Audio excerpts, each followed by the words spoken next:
Sermões evangelísticos no Velho Testamento. Tema de hoje: Psicologia Bíblica.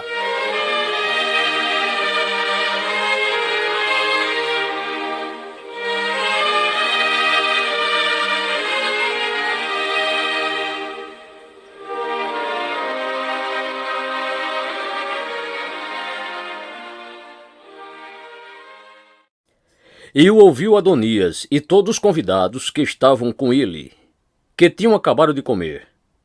Também Joabe ouviu o sonido das trombetas e disse: Por que há tal ruído na cidade alvoroçada?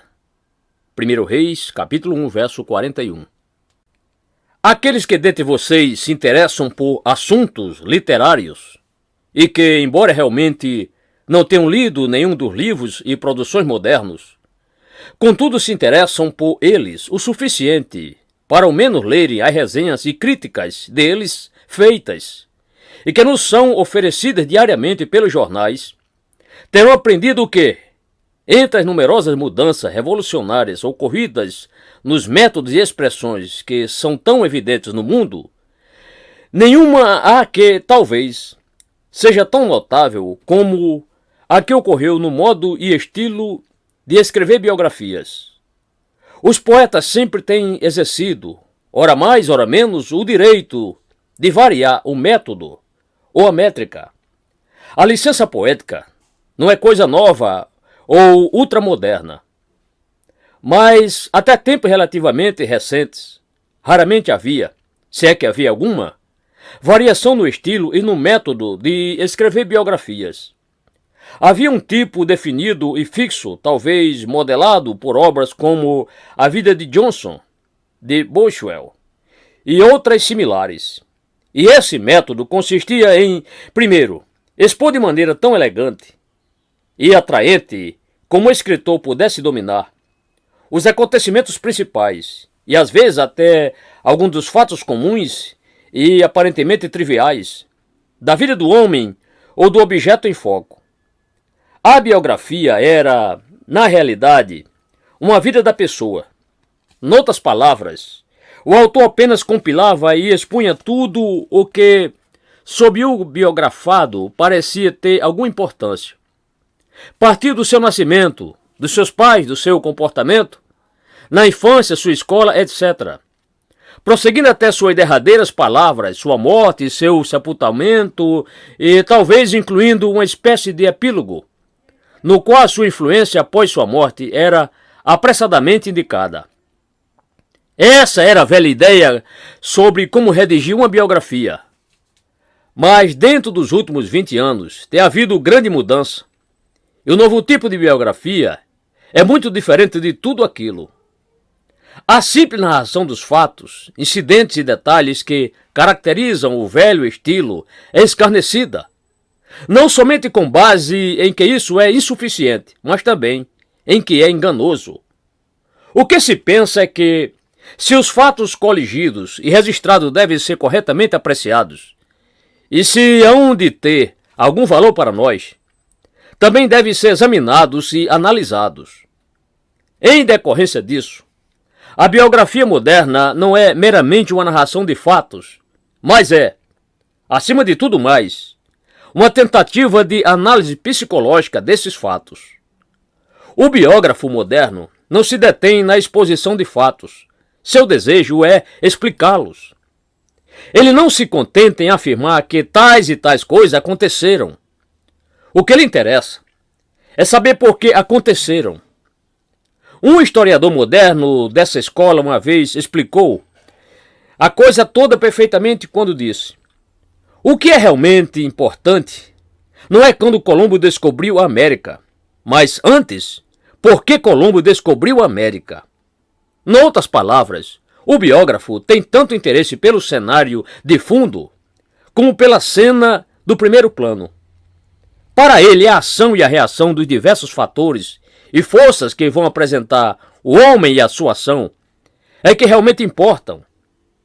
E crendo como tais biógrafos creem, que pela aplicação de certos princípios e testes psicológicos, o próprio fundamento da vida e da ação pode ser lançado simples e claramente. Eles apresentam, por fim, o que chama estudo, em vez de uma biografia do seu objeto de pesquisa. Eles tentam elaborar a filosofia da vida do biografado mediante uma cuidadosa análise dos diversos motivos e fontes ocultos das suas ações. A biografia moderna é realmente um estudo psicológico. A maneira pela qual eles justificam isso é dizendo que somente esse método é de algum valor real e permanente.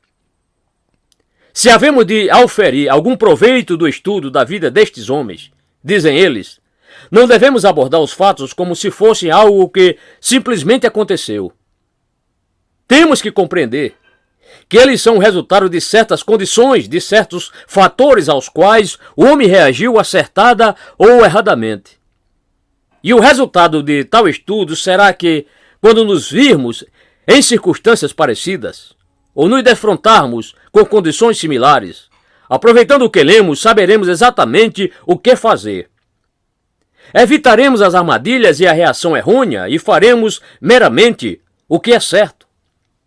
Por esse método, somos induzidos a lembrar que, afinal de contas, o nosso herói era um homem como nós, sujeito às mesmas leis e condições, e que, portanto, podemos aprender muito dele, em vez de meramente admirá-lo e de o contemplarmos maravilhados à distância. Ora, tudo isso que o mundo considera tão novo e tão moderno, e de que tanto se orgulha, é algo com o que aqueles que realmente entendem a Bíblia estiveram familiarizados, ao menos em princípio, há muito tempo. Pois eu sugiro a vocês que esta é a única chave que nos possibilita um real entendimento do Velho Testamento em particular, e especialmente das suas porções históricas e narrativas. E é precisamente porque isso é olvidado que muitos tendem a perder o rumo quando leem os livros históricos do Velho Testamento. Acham que esses livros não podem ter sido inspirados simplesmente devido a alguns incidentes e detalhes que tais livros registram. Pois o fato é que o Velho Testamento, em toda parte, nos informa que a história que ele registra nada mais é, num sentido, do que uma ilustração e uma demonstração de uma lei fundamental que ela visa ensinar-nos e inculcar em nossas mentes. Portanto, claro está que, se não captarmos isso, não poderemos interpretar acuradamente a história e aprender a lição que ela pretende nos ensinar.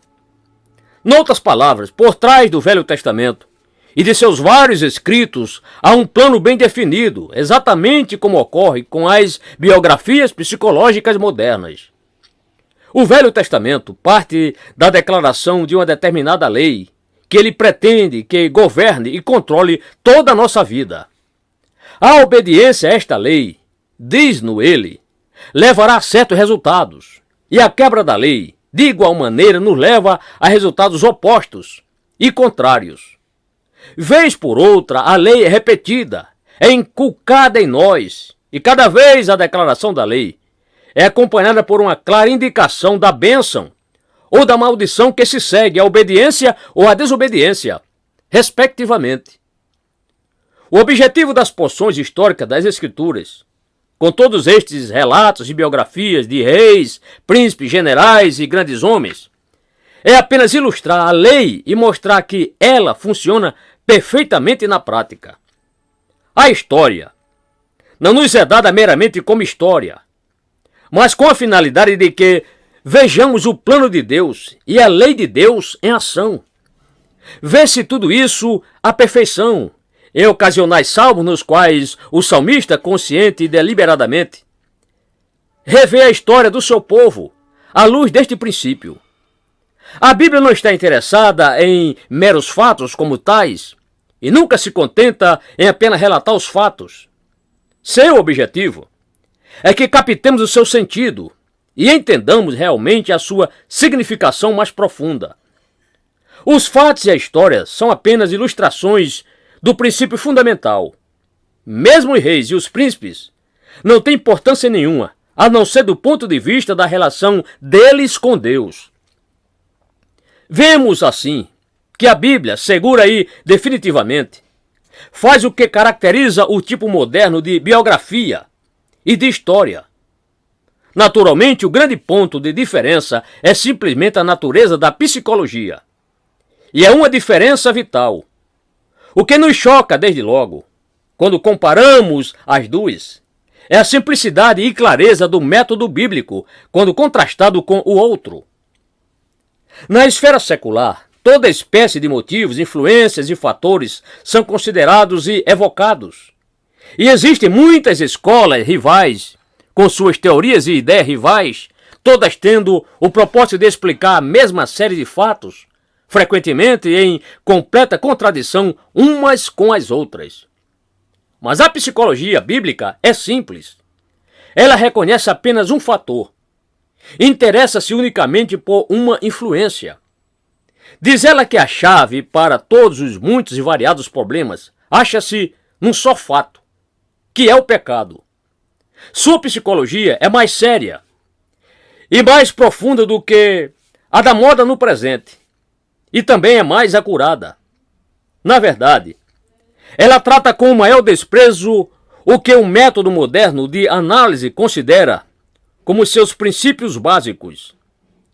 A psicologia bíblica despreza totalmente, por exemplo, o fator da hereditariedade, do qual tanto se ouve falar hoje em dia. Onde ela considera uma pessoa e sua história, realmente parece empenhar-se em brincar e rir desse fator. Ela mostra que um pai sumamente piedoso pode produzir um filho totalmente inútil e desregrado, e que, por outro lado, um pai que nunca faz nada de bom para produzir um filho caracterizado acima de tudo mais por seu zelo pela casa de Deus e por atividades reformadoras. Caim e Abel provém dos mesmos pais, como também Jacó e Esaú. Não há nada que tanto frustre o investigador que pensa que muitas coisas podem ser explicadas pelo fator da hereditariedade, como as diversas tábuas e árvore genealógica com as quais a Bíblia se deleita.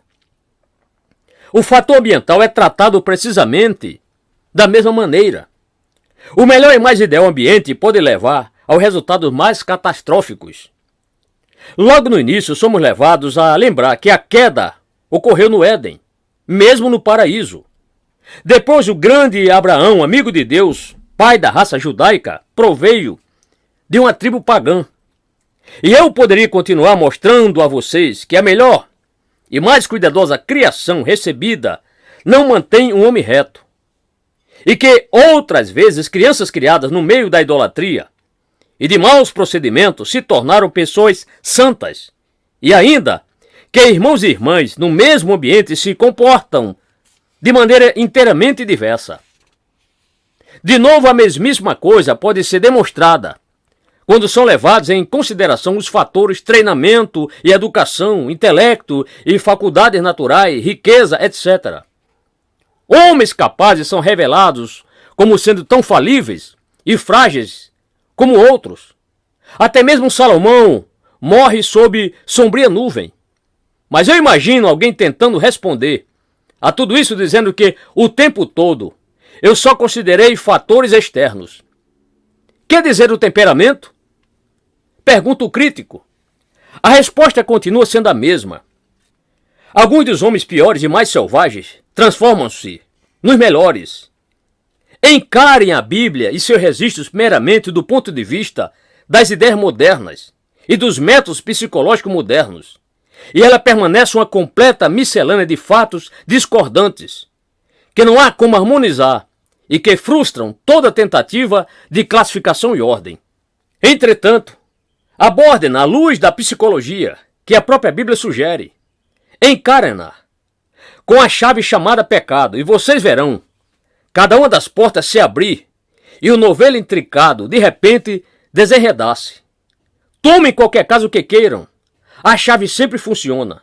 O que é mais, sempre funciona precisamente da mesma maneira. A vida, de acordo com a Bíblia, nunca é tão complicada como parece. Examinem só os fatos, e ela aparecerá desanimadoramente complicada. Mas a explicação é simples. A causa de todas as dificuldades é o pecado. E o que o pecado faz? é produzir complicações. A Bíblia, como Deus, não faz acepção de pessoas. Coroas e roupagens, mesmo mitras, não conseguem esconder o homem que está por trás de tudo e o pecado que está no homem. Pois bem, o caso em foco é bíblico, e nós estamos interessados nele e atentos a ele esta noite. Não meramente para abordarmos esta particular história de Adonias, como se fosse uma história de detetive da qual possuímos a pista, mas antes, por esta razão mais ampla e vital. Sabemos que a vida continua sendo a mesma e que os fatores dos quais falamos e nos gabamos tanto são tão irrelevantes e sem importância como os diversos outros fatores que já consideramos. A vida continua sendo a mesma e o pecado continua sendo o mesmo. A lei de Deus é eterna. O céu e a terra passarão, mas as minhas palavras não hão de passar. Mateus 24:35. Essa continua sendo a situação. Causa e efeito ainda permanecem e ainda funcionam ao longo das mesmas linhas. A obediência e a desobediência ainda são as duas únicas possibilidades. E a bênção e a maldição que sempre foram ordenadas para as seguir respectivamente não foram abrogadas, nem foram modificadas de modo algum pela passagem dos anos. O que explica a história deste homem, Adonias, é precisamente a mesma coisa que explica a vida de centenas de pessoas na presente hora.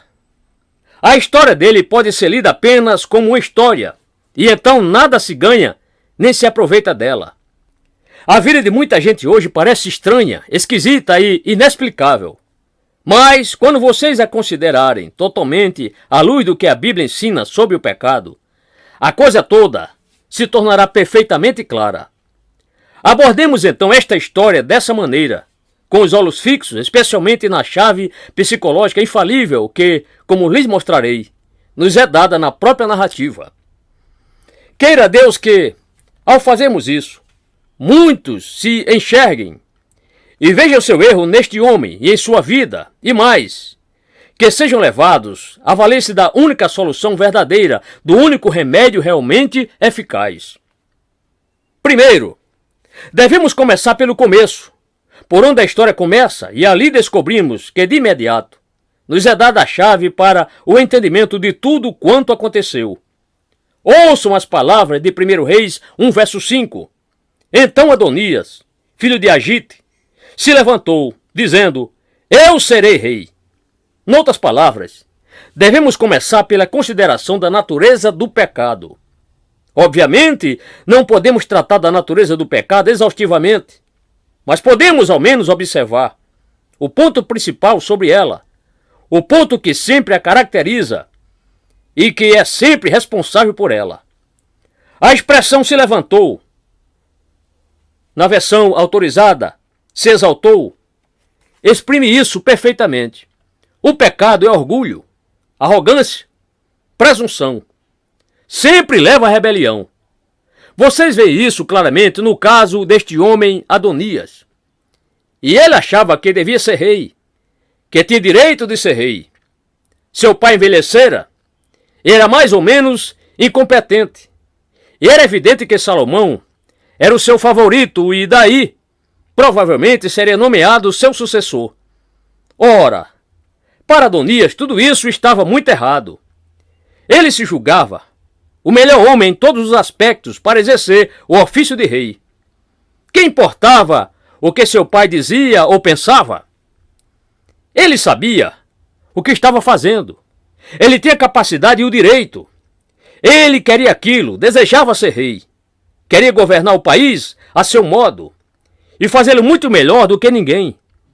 E que coisa maravilhosa seria ser rei, ocupar o trono, ter a coroa real em sua cabeça.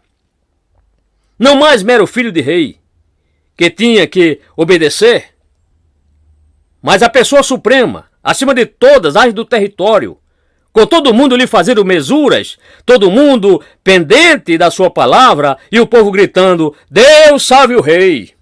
Maravilha! E então somos informados de que ele preparou carros e cavaleiros e 50 homens que corressem diante dele. Que perfeito quadro da natureza do pecado! Ele se exaltou, dizendo: eu serei rei. Que mistura de orgulho, vontade própria e arrogância, tudo culminando em rebelião. E quanto mais fácil é ver isto em termos dos reis terrenos e das rebeliões, do que em termos da rebelião de todo pecador e de toda alma que nasce neste mundo contra o Rei do céu. Por que se julga maravilhoso e inteligente descartar a religião e não ter nada com um local de culto? Porque muitos rapazes, ao chegarem à adolescência, acham que fazer isso é ser homem. Porque o homem que adotou o estilo de homem do mundo, que repudiou a religião e lhe deu as costas, sempre olha sobranceiramente e despreza os que continuam sendo religiosos. Porque o sentimento de superioridade? Se um homem meramente deixasse de interessar-se pela religião e não falasse nada sobre ela, no sentido, eu entenderia.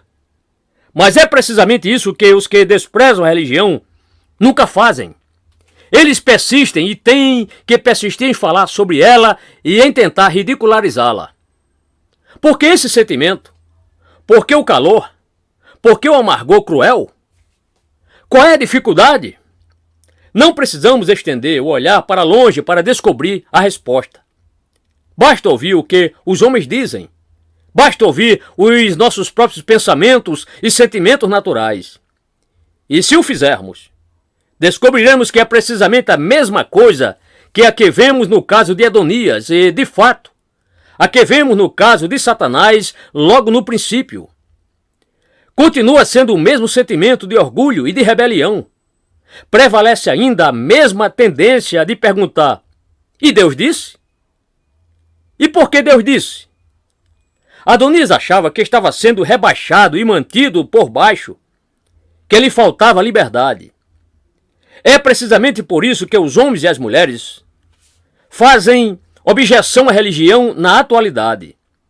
Eles acham que a religião nos ata, nos acorrenta e se põe contra nós e contra o objeto do nosso desejo.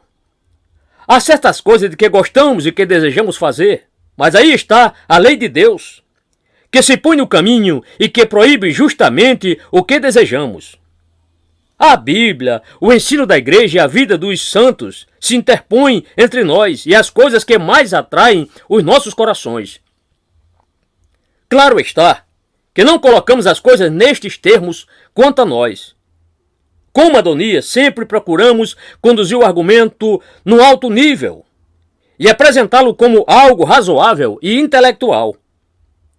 E ele se persuadiu de que tinha realmente no coração o bem do país e que se estava propondo como rei simplesmente porque era o melhor homem para governar o país. Muitos rebeldes conseguem persuadir-se disso e dessa forma. O resultado é que a gente bem poderia imaginar que a dificuldade que há com a religião é puramente intelectual e que aqueles que a rejeitam são realmente os protetores e os guardiões da verdade. Sejamos honestos, porém. O próprio sentir e as paixões que sempre caracterizam o linguajar e a discussão, a blasfêmia, que é sempre um traço característico da atitude e da mentalidade em foco, lembra-nos que a sede real da dificuldade está muito mais no fundo. É apenas esta ideia de você ter o seu próprio modo de agir, esta avidez moderna pela chamada liberdade moral ou autoexpressão, o direito de viver a nossa própria vida, a nosso modo que julgamos melhor e mais próprio. É este o ódio à religião e ao próprio nome de Deus, porque ele se põe entre nós e as nossas queridas teorias e ideias, e especialmente porque eles trovejam sobre nós aquelas exasperantes palavras: não farás, não terás. Como isso é ridículo, dizemos. Porque temos que ser atacados e sitiados dessa maneira? Porque havemos de ser acorrentados e presos por todas essas velhas sanções? Se existe um Deus, que direito ele tem de interferir em nossas vidas desse jeito e de transformar tudo e de se postar entre nós e os nossos esquemas e desejos mais cobiçados? Queremos levar nossas vidas à nossa maneira. Muito bem. Vamos levar nossas vidas a nosso modo. Pense Deus o que pensar. Continue a religião a levantar seus vetos, suas proibições e suas leis, que o pai, a mãe, a sociedade e tudo mais restringem suas opiniões como quiserem. Estou determinado a fazer o que me agrada e o que me vem à cabeça. Sim, Adonias se exaltou, dizendo, vou ser rei. Não é mero acidente ou mera coincidência que aqueles que acreditam do que chamam livre pensamento, quase inevitavelmente, ao mesmo tempo, acreditam também no amor livre e em muitas formas de licenciosidade. Não é meramente uma questão de acaso que uma nação que se torna mais ímpia e religiosa, ao mesmo tempo também se torna mais imoral e dissoluta. A causa do pecado, a causa de todos os nossos problemas é o orgulho e a vontade própria. A nossa rebelião contra a vontade de Deus é a nossa determinação a seguir o nosso caminho e não de Deus.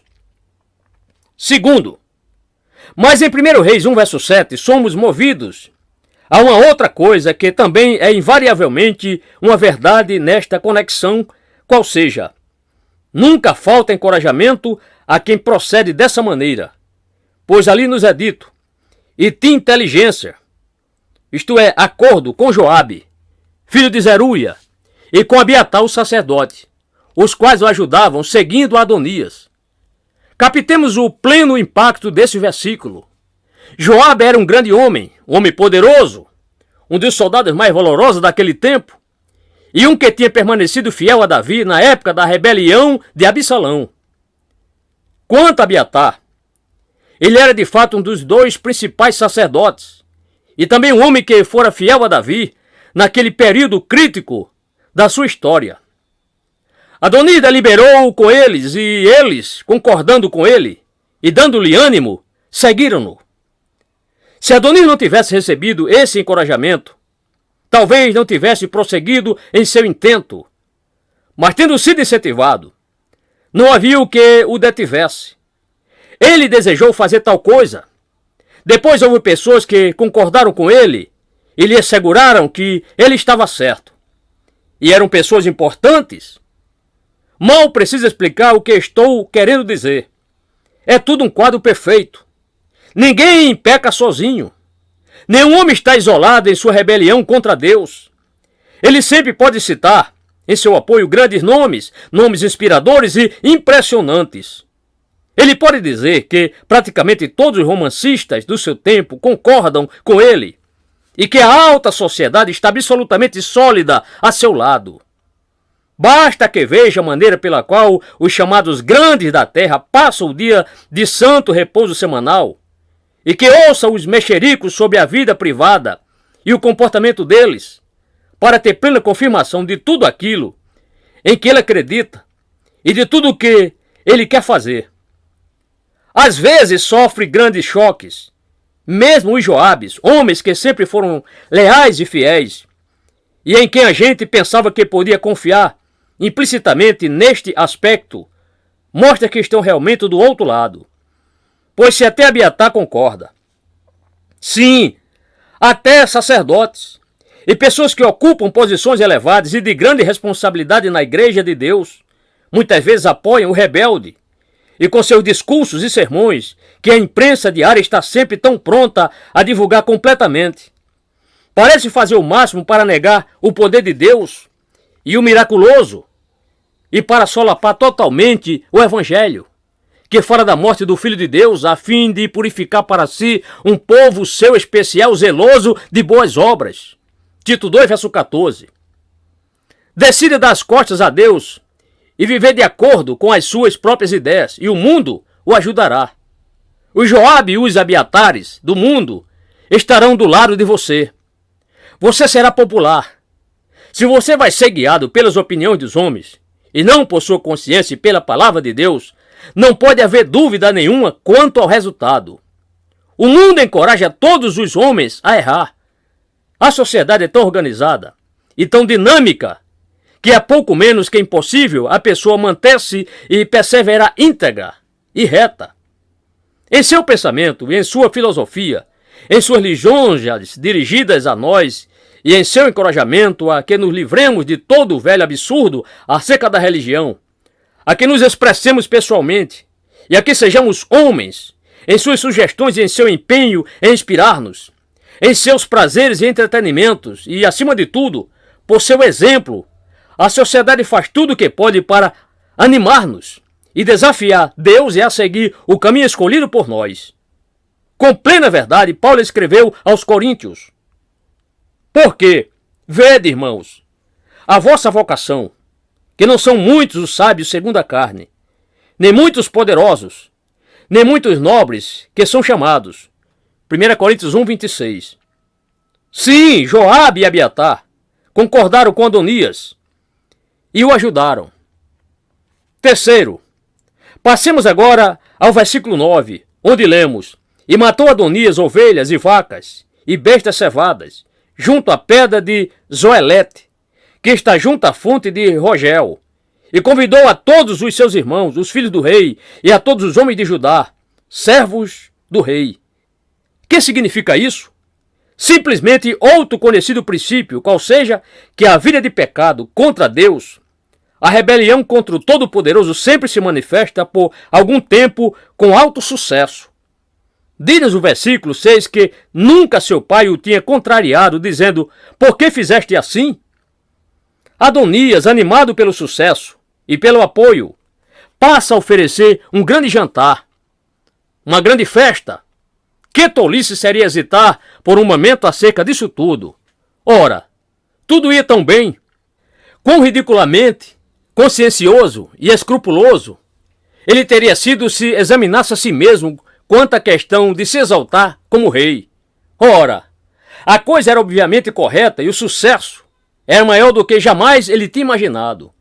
Era simplesmente maravilhoso. Que tolo tenha sido em demorar tanto. Não há maior falácia do que imaginar que no momento em que o homem pecar, será punido imediatamente. Esse, como alguns de vocês sabem, foi um dos grandes problemas do povo do Velho Testamento. Os filhos de Israel podiam ver os ímpios tendo sucesso e prosperando, enquanto o povo de Deus muitas vezes passava por um período duríssimo e muito difícil. E não podiam entender isso. Era um problema para eles, mas não deveria ser. Sempre o pecado parece ter grande sucesso, e muitos têm dito a si mesmos o que Adonias disse a si próprio. A princípio, ele está temeroso e hesitante em dar as costas para Deus e para a religião. Tem medo das consequências. Ele brincava e jogava com a ideia do pecado. Gostava disso, desejava-o. Mas, o que aconteceria se ele levasse essa ideia à prática? Isso o faria recuar. Mas o dia crítico chegou e finalmente ele o fez. E maravilha das maravilhas, em vez de uma terrível calamidade dar cabo dele, nada de negativo aconteceu. Ao contrário, as coisas pareciam estar indo extraordinariamente e surpreendentemente bem. Nunca tinha sido tão feliz.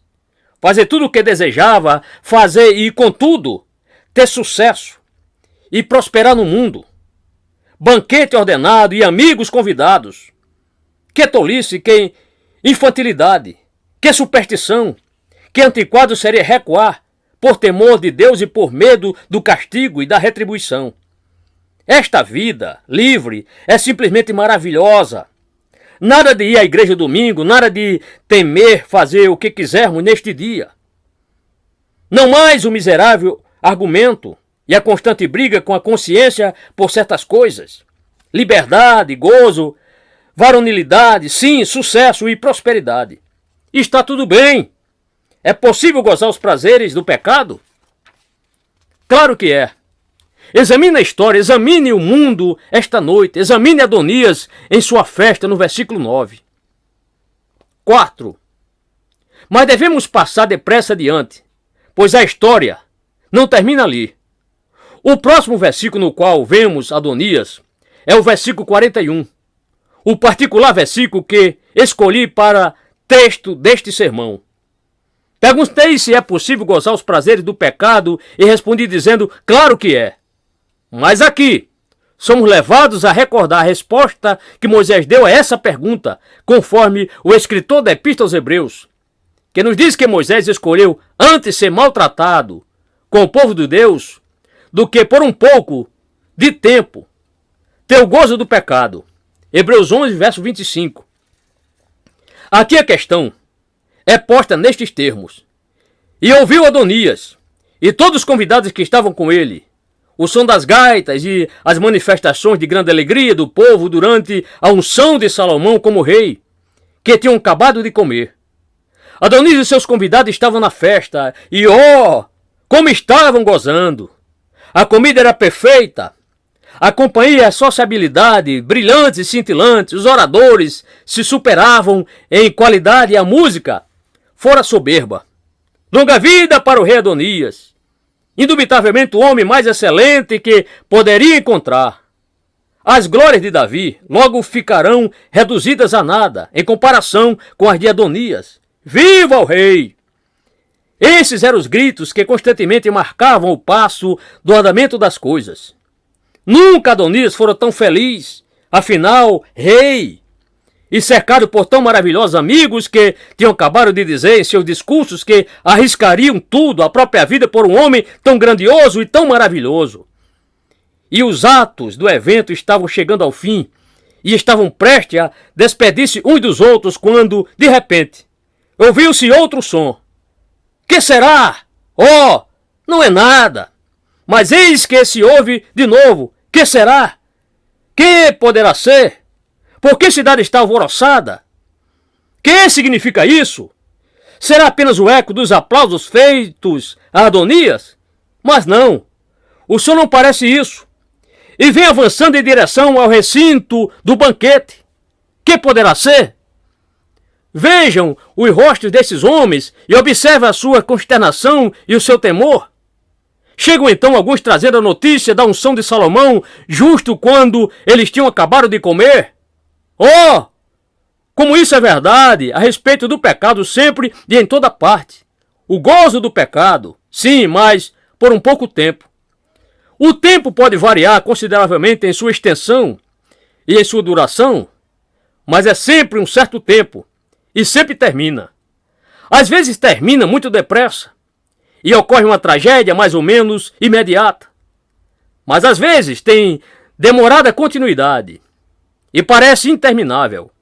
O homem prossegue desafiando Deus, rebelando-se contra ele e quebrando todas as suas leis. E parece que nada acontece. Diz ele, está tudo bem, ó alma. Descansa, come, bebe e folga. Então, de repente, vem aquele grito que sempre perturba o fim da vida ímpia e pecaminosa. Louco! Esta noite te pedirão a tua alma. Lucas 12, verso 20. Sim, a vida sem Deus pode continuar indo adiante. E você pode pensar que está tudo bem e que você está perfeitamente a salvo e seguro. Mas o fim virá inevitavelmente. E a última palavra sempre será de Deus. Enquanto Adonias e seus amigos estão festejando, Salomão e Davi estão se preparando. Enquanto você está desfrutando sua vida de pecado, o tempo vai passando, o fim está cada vez mais próximo e as leis de Deus permanecem imutáveis. Tudo pode estar bem no momento. Você pode estar rodeado de sucesso e de aparente felicidade. Você pode achar que tudo está perfeito e que você nunca foi tão feliz como agora. Mas que significa aquele mal estranho ou aquela dor incomum? Não é nada. Posso livrar-me disso facilmente. Mas a dor parece aumentar. Que será? Ânimo, avante, esqueça isso. Mas a dor grita cada vez mais alto. O inevitável terá que acontecer. O fim terá que vir, mais cedo ou mais tarde. Permita a Deus que você ouça esse grito de Deus antes que seja tarde demais. Você não ouve agora mesmo? Faça o que fizer.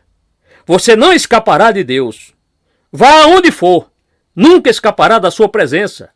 Você não ouve esse grito lá fora? Claro que ouve. É por isso que você está aqui esta noite.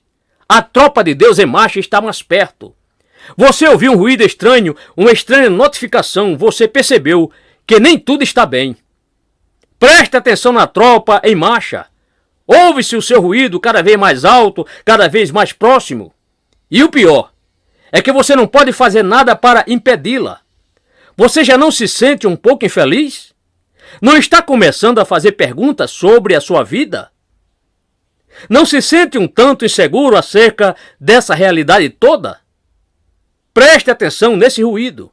É Deus que vem em marcha e que o chama a juízo. É a primeira notificação da última trombeta, do terrível dia em que a trombeta soará e os mortos ressuscitarão para o juízo, e você estará no meio deles. O gozo do pecado, por um pouco de tempo. E o ouviu Adonias e todos os convidados que estavam com ele, que tinham acabado de comer. Quinto, seguiu-se depois a cena de consternação e de confusão, tão vividamente descrita nos versículos 42 a 49. O que eu desejo salientar é o versículo 49, onde nos é dito: então estremeceram, e se levantaram todos os convidados que estavam com Adonias, e cada um se foi ao seu caminho. Dou ênfase a este versículo outra vez simplesmente por causa da verdade que ele contém, e que é sempre o caso da vida pecaminosa. As mesmas pessoas que tinham concordado com ele, que lhe tinham dado apoio, que o tinham encorajado a ir à frente, que o elogiavam e que lhe tinham prometido tanto, no momento da crise e da dificuldade, levantam-se, partem e o deixam só. Quanto mais se necessita deles, são inúteis. As ideias e teorias modernas da vida podem ser maravilhosas enquanto temos saúde, mas quando completamente inúteis, são quando estamos doentes, e especialmente quando nos encontramos em desesperada dificuldade e nos defrontamos com a morte. Você gostaria de encarar a eternidade baseado no romance de H.G. Wells e companhia? Você pensa que será fortalecido, ajudado e consolado em seu leito de enfermidade ou em seu leito de morte pelas coisas às quais você dedica o seu tempo, o seu dinheiro, a sua atenção e todo o seu entusiasmo? Que é que o bar tem para oferecer a um moribundo cuja alma está cheia de terror? Que é que o esporte tem para lhe oferecer? Que é o jazz, as danças, o cinema, os jogos e todas estas coisas têm para lhe oferecer? Sim, e os negócios, e o dinheiro, e o vibrante círculo social. Que é que essas coisas lhe dão quando você mais necessita delas e se vê desesperado? Como os amigos de Adonias, elas lhe desertam de repente e lhe abandonam. São amigos dos bons tempos, traidores. Você pode ser tão tolo que continua a dar ouvidos a tais amigos e a confiar neles? Eles vão servir para você como serviram para todos quantos viveram antes de você. Observa aquele pobre e miserável homem, Adonias.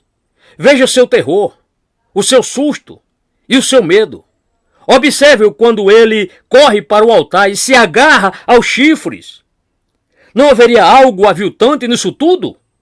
Falso em seu início e em sua concepção, o pecado sempre inevitavelmente age ao longo de todo o caminho que estivemos considerando até terminar em terror, aflição e desespero.